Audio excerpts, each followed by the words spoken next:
Vai, canta ou não canta? Eu tenho que começar meu show. Que isso? Quer ou não quer? Eu gosto de você. Eu gosto de ficar com você.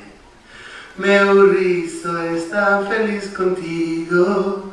Meu melhor amigo e o seu amor.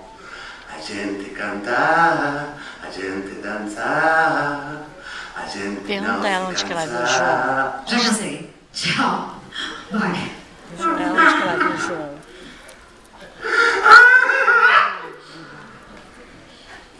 Por favor, rápido. Piscina. Não dá corda, gente. Ok, faz o seguinte. Eu vou arranjar um show. Vou colocar você numa aparição aqui num show, beleza? Então vai. Vai!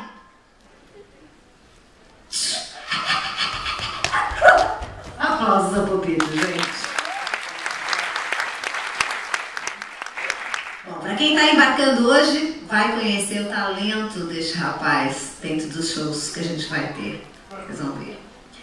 Bom, hoje a gente vai apresentar para os que estão desembarcando amanhã nosso show de despedida e para os que estão embarcando hoje, nossas boas-vindas.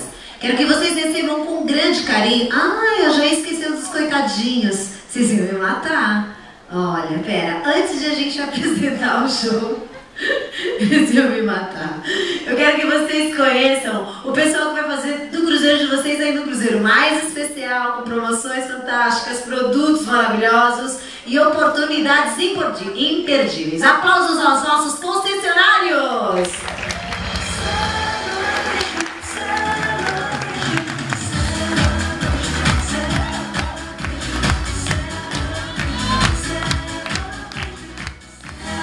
Enlouquece. Bom, a gente tem as lojas aqui que ficam localizadas no deck 8 e ele é o nosso representante que vai falar melhor das oportunidades, promoções, produtos. A gente tem bebidas, tem joias, relógios, o que mais? Temos óculos, relógios, joalheria, perfume, chocolate, todos importados, ótimas marcas, as melhores marcas com preços baixíssimos, porque aqui a gente não paga os impostos da mercadoria, então melhor chance para comprar agora com preço baixo nas nossas lojas aqui embaixo no deck 8 e nossas mesas promocionais que estão no deck 9 e na piscina durante o dia. Estaremos sempre dispostos a atendê-los e hoje tem promoção de relógio, passar para dar uma conferida.